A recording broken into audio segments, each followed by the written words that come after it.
Palestina memiliki posisi istimewa dalam sejarah. Selama ratusan tahun, Palestina adalah wilayah yang damai di bawah kekhilafahan Utsmaniyah. Saat ini, wilayah terus-menerus menjadi ajang perebutan kekuasaan. Negara yang terletak di perbatasan Asia dan Afrika tersebut masih dilanda konflik antara Israel dan Palestina. Both Donald Trump and Kamala Harris campaigned in Michigan on Friday. It was here that over 100,000 Democratic Party voters registered their opposition.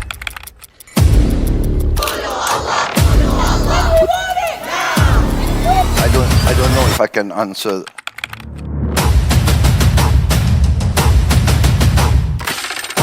Assalamualaikum guys, kembali lagi di Siasah Studio, tempat di mana kita harus berisik mengenai segala apapun yang terjadi di dunia ini. Dan kali ini, gue mau bahas Palestina, Zionis, dan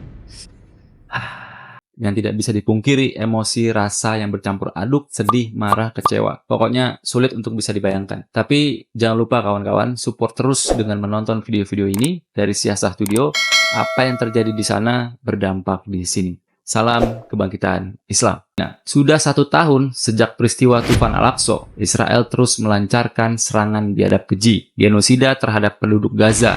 Palestina terus dilakukan. Israel kini juga mengarahkan serangannya ke luar wilayah Palestina. Kawasan Lebanon, Suriah, dan Yaman mulai diserang. Lagi-lagi dengan alasan membela diri. Genosida di Palestina bukanlah peristiwa baru yang dimulai pada 7 Oktober, melainkan bagian dari konflik panjang yang telah berlangsung lama, selama lebih dari 1 abad. Sejarahnya, lahir Zionis Israel diskriminasi yang dialami orang-orang Yahudi selama berabad-abad menjadi pendorong utama munculnya gerakan Zionisme. Selama berabad-abad, orang Yahudi telah mengalami penindasan, diskriminasi, dan penganiayaan di banyak negara di seluruh dunia. Leon Pinsker, pionir ide Zionisme, dalam tulisannya yang berjudul Auto-Emancipation, berpendapat bahwa satu-satunya jalan keluar untuk pembebasan sejati orang Yahudi adalah dengan mendirikan negara Yahudi mereka sendiri, yang memungkinkan mereka untuk hidup sebagai bangsa yang merdeka di antara bangsa-bangsa lain. Gagasan ini kemudian diteruskan oleh Theodor Herzl. Bukunya yang berjudul Der Judenstaat atau The Jewish State, yang diterbitkan pada tahun 1896, menjadi manifestasi dari ide Zionisme modern. Sebuah gerakan yang menyerukan pembentukan tanah air bagi orang-orang Yahudi di Palestina sebagai solusi atas penindasan dan antisemitisme di Eropa. Herzl mengambil langkah lebih jauh dengan mendirikan organisasi Zionis dunia dan menyelenggarakan Kongres Zionis pertama di Basel pada tahun 1897. Der Judenstaat bukan sekedar buku, melainkan sebuah cetak biru ideologis yang mengubah peta politik dunia. Dan 50 tahun setelah Kongres Zionis pertama, negara Israel berdiri. Konflik dengan Palestina ada 2 peristiwa penting yang menjadi tonggak sejarah berdirinya Israel dan konfliknya dengan Palestina. Pertama adalah Perjanjian Sykes-Picot yang sebelumnya kita bahas. Tahun 1916 antara Inggris dan Prancis yang membagi wilayah kekuasaan peninggalan Turki Utsmani di wilayah Arab. Kedua, pada 2 November 1917, sebuah dokumen ditulis oleh Menteri Luar Negeri Inggris, yaitu Arthur James Balfour, kepada Lord Rothschild, seorang pemimpin komunitas Yahudi di Inggris, yang isinya menyatakan dukungan Inggris untuk pendirian tanah air nasional bagi bangsa Yahudi di Palestina.